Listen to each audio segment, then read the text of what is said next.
이 귀한 자리에서 말씀을 나누게 된 것을 무한히 기쁘게 생각합니다. 사실은 다들 아시다시피 저는 과학을 하는 사람으로 불교에 대해서는 거의 문외한인에 같습니다. 그런데 어쩌다가 제가 불교에 대해서 조금 살펴보고 또 얘기를 듣다가 보니까 이거 과학하고 상당히 유사한 아주 가까운 또 그런 측면도 있구나 하고 생각하는 점이 몇 개 있어서 오늘 아마 그걸 중심으로 조금 말씀을 드려볼까 합니다.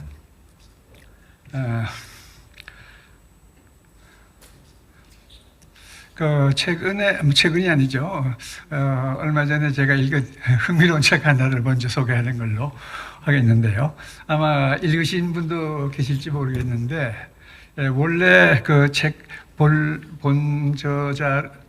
제목을 직역을 하면은, 네발 위에 계신 부처님이라는 책입니다. 이것이 이제 번역은 그렇게 이게 조금 불경스러워서 번역은 그렇게 안 됐어요. 우리가 알고 싶은 삶의 모든 답은 한 마리 개 안에 있다. 그 내용은 젊은 철학도라게 하지만은 아마 불교 철학을 하는 젊은 분인데 그 떠돌이 개 한 마리를 자기가 보바라고 이름을 붙였어요. 한 14년 동안 다리고 살면서 느낀 것을 책으로 쓴 책입니다. 근데 아주 흥미로운 거는, 같이 이 보호바하고 지내다 보니까 이 보호바야말로 정말 세상을 대하거나 자기를 대하는 면에서 너무도 의젓하고 아예 그 성자다운 그런 모습을 계속하고 있다. 그래서 이 책 제목도 강아지지만 이 강아지가 아니고 바로 부처님이다. 그래서 네 발 위에 부처님이라고 했는데요.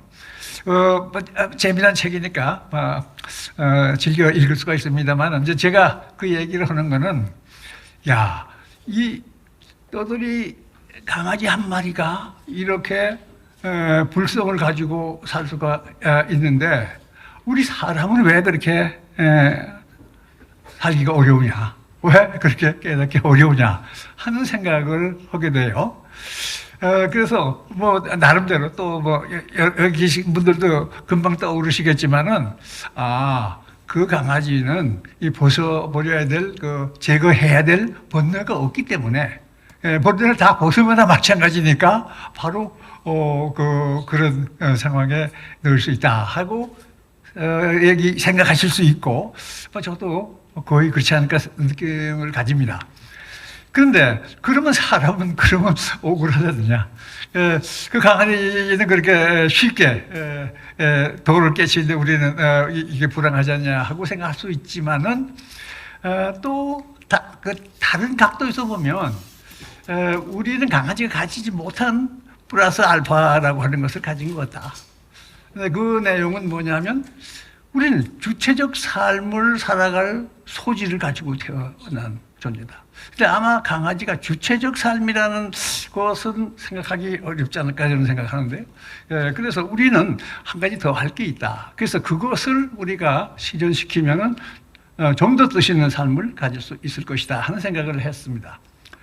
그렇다면 이 주체적 삶이라고 하는 게 뭐냐 하는 것은 제 나름대로 해석을 해보면, 나는 어떤 세계에 있는 어떤 존재이며, 그렇기에 나는 어떤 자세로 어떻게 살아가야 하나 하는 것을 자기가 던지고 그 답을 찾아서 사는 것이 바로 이 주체적 삶을 사는 방식이 아니겠는가 생각을 하고 있습니다. 이 물음에 대해서는 과학에서도 그렇고 불교에서도 그렇고 다 이것에 대한 답을 찾으려고 하는 공통점을 가지고 있습니다. 단지 차이점이 있다면은, 과학에서는 이 무릎의 전반부, 내가 어떤 세계에 있는 어떤 존재인가 하는 데에 더 중점을 둔다면은, 불교에서는 나는 어떤 자세로 어떻게 살아야 하는가에 대해서 답을 찾는 거지만은, 이것이 그렇기에라고 제가 연결을 했습니다만은, 연결이 되어 있기 때문에 결국은 두 가지의 추구가 서로 일치할 수 있고 또 이상적으로는 일치되어야 한다 이렇게 생각이 듭니다. 그래서 저는 오늘 이 불교와 과학에서 공통적으로 생각할 수 있는 그 깨달음의 방식과 내용 이것을 어떻게 공유하는 면이 있는가. 그래서 그 깨달음의 방식으로는 중도라고 하는 표현을 다들 아시겠죠. 그래서 중도의 지혜라고 하는 것이 있는데 그것을 하나 생각을 하고 또 깨달음의 내용에 대해서는 자아, 나는 누구인가에 대한 내용을 불교와 그리고 과학에서 각각 어떻게 함께 공유하고 있는가 하는 생각을 해보겠습니다. 물론 이제 저는 이 불교에 대해서 아는 게 적지만은 일단은 불교 쪽의 소재를 먼저 소개를 하고 그거에 해당하는 과학적의 내용을 이야기하는 방식으로 진행을 하겠습니다. 그럼 우선 중도란 뭔가 하는 것은 뭐 여기 계신 분들 대부분 다 아시겠습니다만은 몇 년 전에 이 중도에 대한 심포지움을 바로 이 자리인지 여기서 한 일이 있는데요. 그때 활성 스님이 아주 짤막하게 대답을 잘해 주셨습니다. 편견을 벗어나 큰 눈으로 보는 것. 아주 한마디를 짧게 대답을 해 주셨는데요. 그 뜻을 제가 조금 더 부연하면은 이 표피적 관념에 의한 양단의 치우침을 넘어서 심층적 통찰을 바탕으로 고차적 이해로 나가는 것. 이것이 중도가 아니겠나. 이렇게 해석을 해봤습니다. 그래서 우선 경전에 나온 사례를 몇 가지 먼저 말씀을 드리고 진행하겠는데 우선 오래된 경전에서 나온 것을 잠깐 여기 소개해드리면요. 이 모든 것이 있다라고 하는 것은 하나의 극단이다. 또 모든 것이 없다라고 하는 것 두 번째 극단이다. 이 두 극단으로 가지 않고 열에는 중에 의해 법을 설한다 하고는 이 12연기를 얘기를 하고 있어요. 무명을 조건으로 하여 행이 생기고 행을 조건으로 하여 싱이 생기고 쭉 해서 12가지 나가죠. 마지막에 우비고내가 생긴다는 데까지 가고요. 그 다음에 무명의 소멸로부터 행이 소멸되고 또 행이 소멸을 통해서 그 다음에 식이 소멸되고 쭉 해서 또 12가지 나가는 걸 다 나열하고 있고 이것을 중이라고 얘기를 하고 있어요. 이게 어떻게 중이냐? 간단한 설명이 있습니다. 있다라는 거에 매게 되면 소멸이라고 하는 걸 이해할 수 없고 또 없다는 거에 매여서는 발생이라고 하는 걸 이해할 수 없다. 그러니까 있다 없다라는 극단 가지고는 이걸 할 수 없는데 그것을 벗어나서 한 가지 더 소멸도 되고 발생도 된다는 게 가야 이 얘기가 된다. 이렇게 해서 이게 중이라고 얘기를 하고 있어요. 그 다음에 또 한 가지 사례를 들면은 중도, 중이나 중도나 거의 비슷비슷하게 쓰이는데요. 이 사례를 또 든 게 있습니다. 그래서 여기서는 제가 경전 직접 인용하지는 않고 그냥 내용을 보면요. 이 두 가지 극단을 이 감각적 욕망에 대한 쾌락의 삶에 몰두하는 것이 하나의 극단이다. 그 다음에 이익이 없이 자신을 괴롭히는 일에 몰두하는 것이 또 하나의 극단이다. 여기 사실 괴로움에 몰두하는 일, 우리는 좀 생소하지만은, 부처님 당시에는 이 고행을, 많이들, 아마 생각한 분들이 있죠. 그래서 그것도 극단이다. 이 두 극단으로 가지 않고, 열애가 깨달은 중도는, 눈과 알을 만들며, 적정, 지혜, 깨달음, 열반으로 이끈다. 이걸 더 구체화하면은, 고귀한 8가지 길, 이른바 8정도로 인도한다고 해서 그 부처님의 가르침이 바로 중도의 중요한 사례다. 이렇게 말씀을 하고 있습니다. 네. 그런데 이 중도의 개념이 그 후에 역사적으로 내려가면서 점점 더 심화되고 있어요. 초기 불교에서 그 대승경전과 그리고 중관학파를 거쳐서 중국의 그 삼종론에 이르면서 굉장히 정교화되고 있습니다. 그래서 일반화해서 그 두 극단을 각각 뭐라고 부르냐 하면은 세제와 진제. 하나의 극단은 세제고 또 하나의 극단이 진제인데, 세제라고 하는 것은 세상에서 통용되는 알, 그리고 진제는 이것을 넘어서는 심층적인 알을 해서 두 가지로 극단을 얘기하면서 그걸 이제 둘을 합쳐서 이제라고 부르고 있습니다. 그리고 이제 대승현론이라는 문헌으로 가면은 사중이제라는 데까지 가고 있습니다. 이 네 단계나 거쳐가지고 중도를 가는데요. 제 1단계에서는 유라고 하는 것을 있다고 하는 것을 세제로 하고, 비었다고 하는 것을 진제로 보는 단계. 그러면 그것을 그치는 게 아니고 그 다음 단계에서는 유와 공을 다 이미 합쳐서 새로운 세제라고 하면은 이번에는 비공 비유, 공도 아니고 유도 아닌 것을 또 깨달은 쪽이, 이것이 이제 두 번째 단계의 진제가 됩니다. 근데 거기서 그치지 않고 세 번째 단계는 다시 공유 그리고 비공유, 이것을 다 합친 것을 새로운 세제로 보면은 이번에는 그 처음 두 가지도 아니고 나중 두 가지도 아닌 그 모두가 아닌 또 어떤 걸 찾는 거가 이번에 또 새로운 진제가 돼요. 그부터 네 가지, 네 번째가 있는데, 네 번째 뭐 다 비슷하게 이제 반복할 것 같은데 너무 많으니까 네 번째는 아예 결말을 맺습니다. 그래서 이렇게 많이 가봤자 이것은 어차피 우리 가르침, 그 교문이라고 하는데 가르침에 속하는 거고, 정말 참 이치라고 하는 거는 더 이상 기댈 것과 얻을 것이 없는 경지로 가야 된다라고 얘기를 하고 있습니다.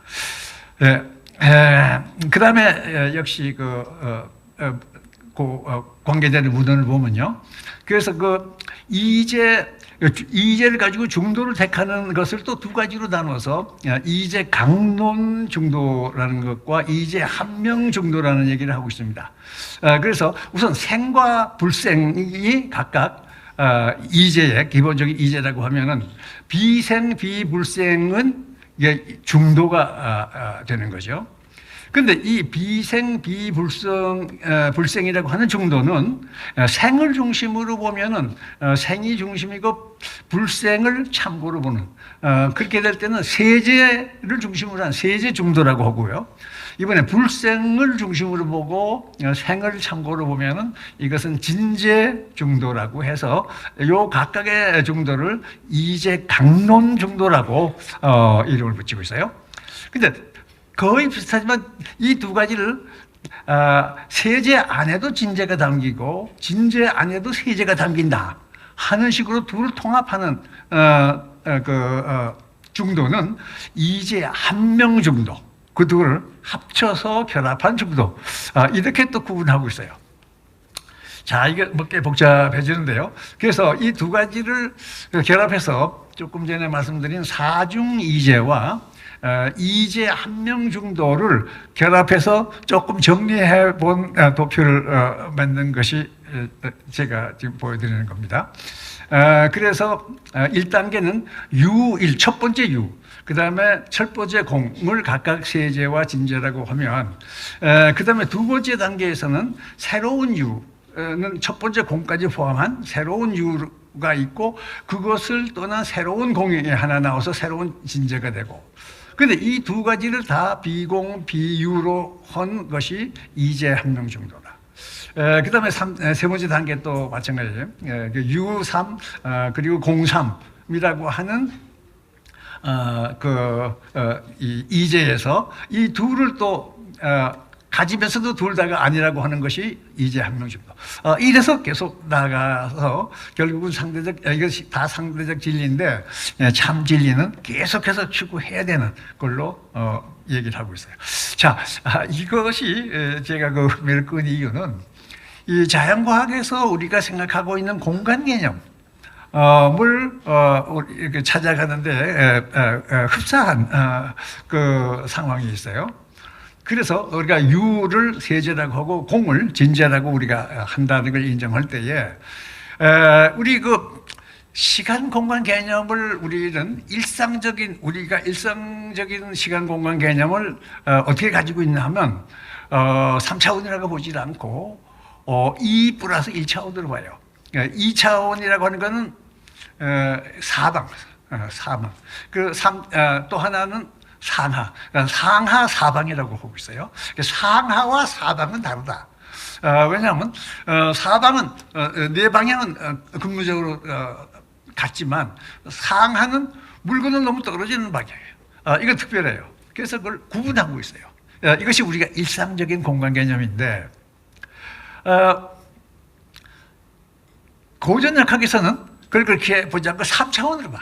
이게 다 같은 거다 근본적으로. 그래서 이 고전역학의 그 공간 개념은 이제 3차원이 진제고 우리가 얘기하고 있는 1 플러스 2차원은 세제다 이렇게 볼 수가 있죠. 그럼 뭐 그게 그거 아니냐 할 수 있는데 굉장히 중요한 차이가 있습니다.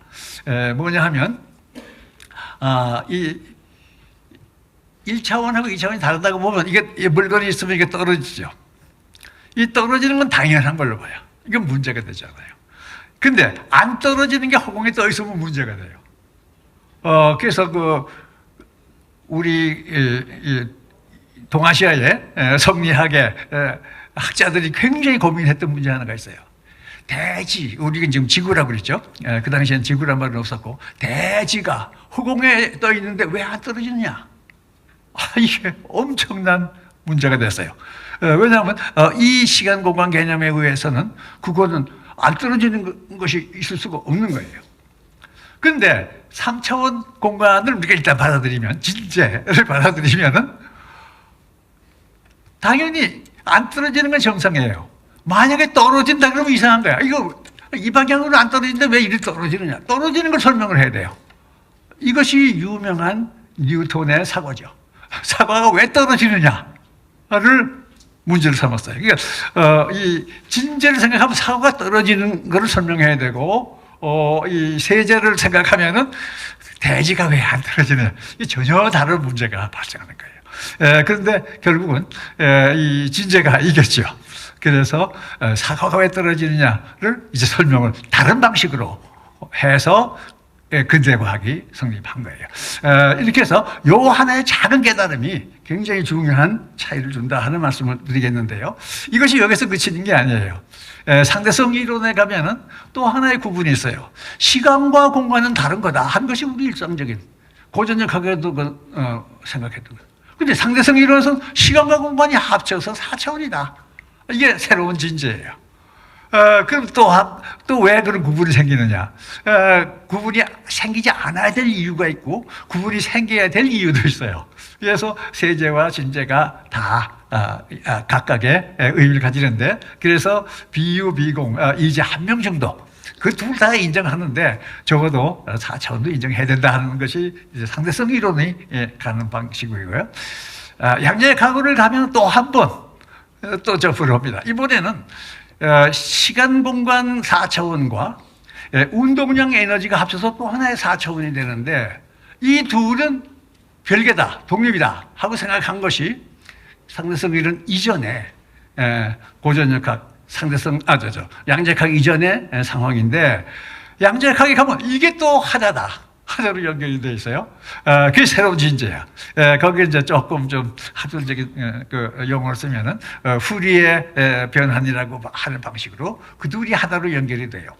이래서 다시 이제 한 명 정도, 그래서 시간과 공간 그리고 운동량과 에너지도 또 그 공간들이 다 합쳐서 하나의 틀로 봐야 된다는 것까지 지금 가고 있어요.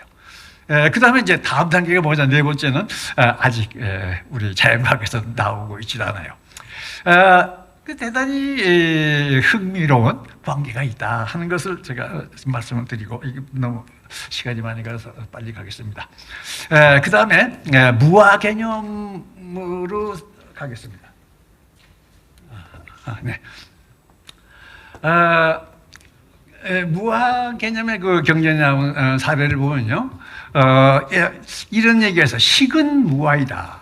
그러면서 설명이 있어요. 식이 자아라면 고통으로 이끌어지지 않을 것이고 나의 색이 나의 색이 이렇게 되기를라고 바라면 그렇게 되고 그렇게 되지 않기를 하고 바라면 그렇게 되지 않을 것이다. 근데 그렇지 않은 거 보면 색은 무아이다. 그 다음에 수는 무아이다. 또 상, 행, 식 해서 오온이 전부 무아이다. 그래서 나라고 하는 것은 오온으로 구성이 되어 있는데 오온이 각각이 다 무아이기 때문에 나는 무아이다. 이런 얘기가 돼요. 그래서 제일 밑에 줄에 제가 빨간색으로 얘기했는데요. 그래서 나는 오온이고 오온은 무아다. 그러면 제일 왼쪽하고 오른쪽을 보면 아는 무아 이렇게 되죠. 이게 맞아. 논리가 이상하고, 물론 이거 복에 따라서는 이 두 다가 받는다고 할 수도 있고, 뭐 중도를 취할 수도 있겠습니다만은, 일단은, 이런 모순이 발생하는데요. 왜 이런 일이 생기느냐 하고 보면은 이 자아라고 하는 거의 본래 의미가 우리가 상식적으로 생각했던 자아하고는 좀 달랐다는 거예요. 그래서 팔리어의 아따, 그 다음에 산스크리트의 아트만, 이것이 본래는 본질, 호흡, 영혼 등의 어원에서 나온 영혼불변, 상주불멸이라고 하는 의미를 가지고 그것을 자아라고 생각을 했던 거예요. 근데 우리는 자아, 그런 의미의 자아는 아니다. 이렇게 되는 거죠. 그래서 이 문제에 대해서 이 불교 쪽의 이론 중에 그 설명 이론을 보면은 이 무아라고 하는 것이 두 가지가 있는데 하나는 실천적 무아, 그 다음에 형이상학적 무아. 그러니까 실천적 무아라고 하는 것은 모든 법이 다 무아다. 제법 무아. 조금 전에 얘기한 그것은 우리가 집착할 만한 것이 아니다 하는 의미죠.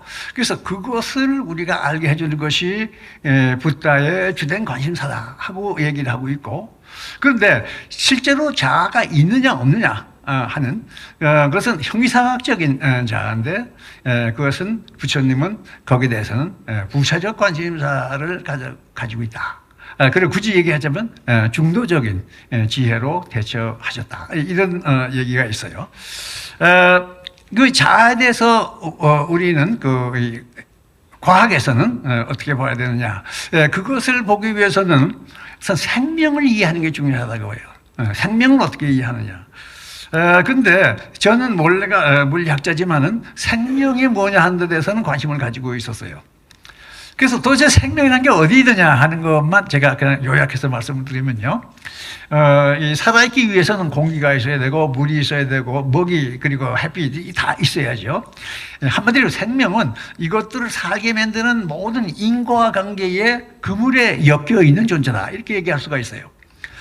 근데 그렇게 해서 그 인과관계가 어디서부터 와서 어디로 가느냐. 인과관계의 실타래를 다 보면 어느 한 군데 이렇게 묶여 있어요. 우리가 삶을 살게 해주는 모든 인과의 관계의 실타래가 여기저기 있는데 그걸 다 엮어보면 더 이상 밖으로 나가지도 않고 들어오지도 않는 전체 경계가 나와요. 그것이 뭐냐. 이 전체를 이 안에 생명이 있다. 생명이라고 하는 것은 그 그물 속에서 나타나는 현상이기 때문에 생명이 그 안에 있다. 이렇게 보고 있고, 그것을 제가 온 생명이다 하는 말로 개념화한 일이 있어요. 그래서 저는 온 생명이라고 하는 개념. 그러면 나라고 하는 개체는 뭐냐? 이것은 나 생명이다. 나 생명인데, 나 생명은 나 혼자 살 수 있는 게 아니고 온 생명 안에서 다른 부분과 연결을 통해서만 살 수 있는 조건부적인 생명이다. 이렇게 해서 나 생명과 온 생명이라는 개념으로 이것을 이해를 했는데요. 여기에 작은 원은 나 생명을 나타내고 이 전체 큰 테두리 안에 있는 것이 이게 온 생명인데 나 아닌 나머지 를 그냥 보생명이라고 해서 그래서 나라고 작은 나 생명이 살기 위해서는 보생명과 함께 있을 때 온 생명이 될 때에 생명이 된다. 그럼 나라고 하는 것도 바로 여기에 해당하는 거죠.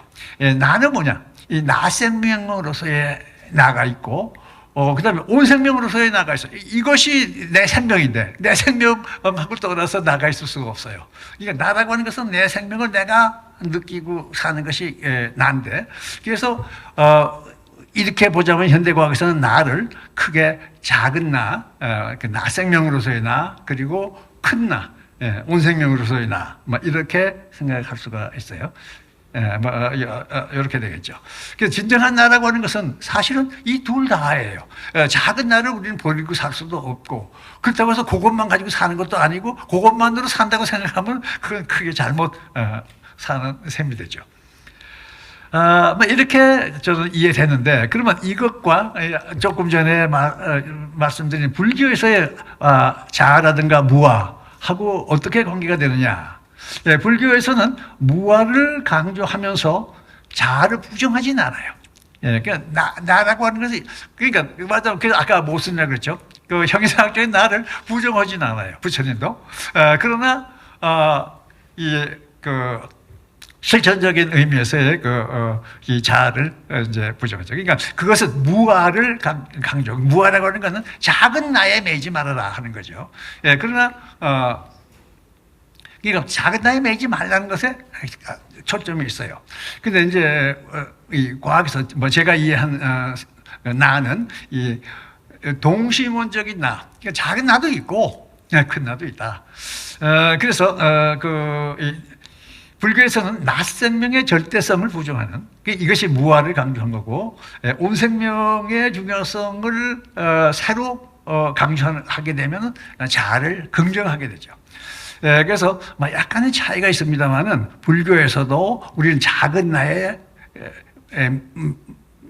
이외에 더 큰 나가 있고, 그 작은 나에 묶이지 말아야 된다 하는 가르침이고, 과학에서 우리가 보더라도 역시 그렇게 봐야 된다. 이런 것을 제가 흥미롭게 봤습니다. 결론으로 얘기하자면은 우리가 오늘의 삶에서 바른 길을 찾지 못하는 원인이라고 제가 썼습니다만은, 경전의 그 오랜 가르침이나 현대과학의 새로운 조명이 없어서가 아니라 이를 제대로 깨우쳐 나갈 방법과 지혜를 갖추지 못했기 때문에 우리가 바른 길을 찾기 어렵다. 그렇다면 이 중도의 지혜 그리고 자아의 의미는 이 방법론의 그 신빌성이 불교에서뿐 아니고 과학에서도 함께 입증됨으로써 우리가 더 많은 사람들이 깨우침의 길로 들어서게 되는데 도움을 줄 수 있지 않겠느냐. 불교 쪽만 얘기해가지고는 그게 좀 잘 안 믿어져. 과학에서 얘기하니까 그것도 좀 천박해. 하지만 둘이 같은 목소리를 내면 우리한테 훨씬 깨달음에 도움을 줄 것이다. 하는 생각을 했다는 걸로 제 말씀을 마치겠습니다.